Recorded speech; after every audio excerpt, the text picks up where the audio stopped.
Allah perintahkan gampang Ibu. Yang Allah perintahkan pertama sholat. Sholat 5 waktu. 5 waktu banyak sekali. Enggak Ibu. 5 waktu memang lebih banyak ya, jamak lebih dari 1, lebih dari 2, tetapi sesungguhnya dia singkat. Kita makan pun 3 kali, banyak juga. Tapi enjoy ya, kita nyaman. Nah, sholat itu kalau kita pandang sebagai beban memang akan berat. Tapi pandanglah sholat sebagai cara kita untuk memanage kehidupan kita, untuk menata kehidupan kita agar lebih rapi, lebih teratur. Kalau kita sholat subuh, kita bangun pagi, ya kalau di kampung sudah biasa bangun pagi, bekerja ke ladang, ya, ke pasar di sini, pasar dekat atau enggak Ibu, ya, ke ladang minimal, atau nyapu halaman, ya, membersihkan rumah, bangun pagi. Bangun paginya sudah bagus, apalagi di kampung sudah biasa bangun pagi.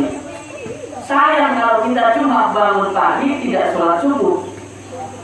Sholat subuh nggak lama, apalagi kalau kita baca belum hafal Al-Quran, cukup baca Al-Fatihah.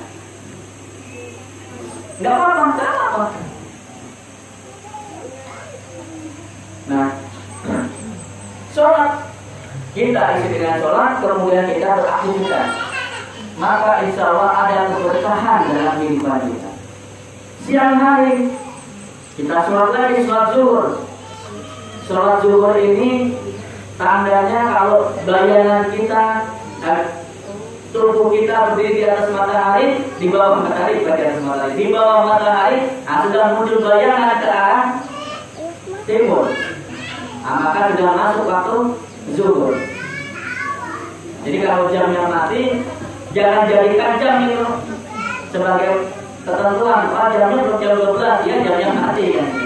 Nggak ada jangan jadikan ketentuan masuk sholat zuhur. Mungkin saja muazzinnya sedang masih di ladang kan begitu. Ibu sholat saja. Gimana tahu waktunya? Keluar ke depan, lihat bayangan kita sudah ada ini ke arah timur. Nah, sholatlah kita 4 rakaat. Kemudian sore hari sholat lagi kita, sholat asar 4 rakaat juga. Bagaimana kalau tidak ada azan? Bagaimana kalau kita nggak tahu waktunya? Nggak ada jadwal sholat di masjid di rumah kita. Kita keluar lagi, kita lihat bayangan kita. Kalau bayangan kita sudah lebih panjang dibandingkan tinggi tubuh kita, berarti sudah masuk waktu asar. Gimana caranya mengetahui lebih tinggi? Kita tiduran, nggak usah begitu juga Ibu ya. Kita tahu lah ya. Kalau udah kelihatan panjangnya nggak panjang, tahu lah kasih lebih tinggi. Nggak usah sampai terbahan, kotor nanti bajunya ya. Tapi kalau mau coba-coba silahkan saja. Atau dikasih patok ya. Kita kasih patok, kemudian kita ukur. Begitu. Sedang di ladang, udah masuk asar, baju kita kotor. Bagaimana? Sholat aja nggak apa-apa Bu. Kalau bajunya kotor karena lumpur, karena tanah, itu masih sah. Karena tanah itu mensucikan. Bahkan kalau tidak ada air, Ibu tayamum saja itu. Di apa? Bubuk apa ini? Bubuk ya? Lantau. Tidak ada air jauh, sungainya jauh. Sudahlah Ibu sentuhkan itu tangan ke dinding, ke lantau ya. Kemudian diusap-usap, kemudian usapkan kepala muka sekali, kemudian ke tangan, ke pergelangan tangan sampai pergelangan sekali. Itu namanya tayamum, menggantikan wudu. Enggak apa-apa. Meskipun ya kalau masih terjangkau airnya, kita menuju ke tempat air. Tapi jangan sampai kita beralasan karena tidak ada air kita tidak bisa berwudu, kemudian kita tidak bisa sholat, kita tinggalkan sholat. Jangan. pulang dari ladang, ya waktu maghrib kadang singkat, saya belum mandi, tapi sudah masuk waktu maghrib. Apa namanya masuk waktu maghrib? Mataharinya sudah terbenam. Maka kita sholat saja, karena waktu maghrib singkat. Jangan sampai kemudian kita mau mandi dulu ini.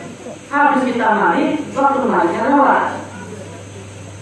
Tapi nggak enak kita sholat belum mandi. Lebih nggak enak.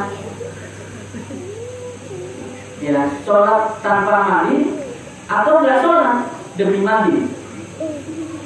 Nah, ini bedanya orang Islam dengan orang yang tidak beriman. Orang yang beriman itu simpel cara berpikirnya. Yang penting ini sah, Allah perintahkan dan aman buat akhirat kita. Tidak peduli dengan pandangan orang sekitar. Karena buat kita apa yang ada di sisi Allah lebih baik dibandingkan apa yang ada di dunia ini.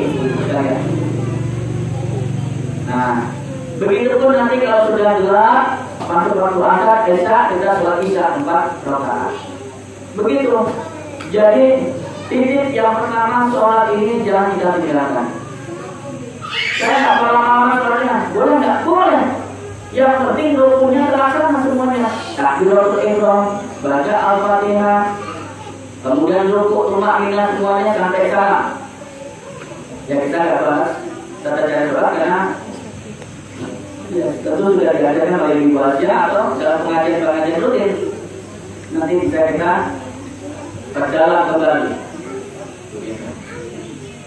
Kenapa sholat ini penting dan jangan kita tinggalkan? Karena ini bukti istiqomah kita.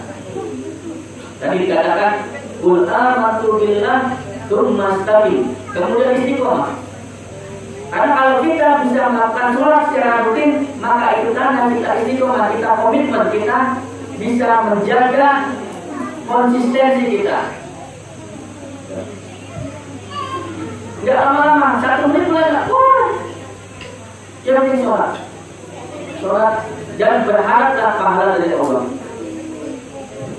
Karena sholat ini adalah tiang agama. Keislaman kita tidak akan terawat dengan baik kalau sholatnya kita tinggalkan. Dan sholat ini adalah kondisi terbaik kita dekat dengan Allah.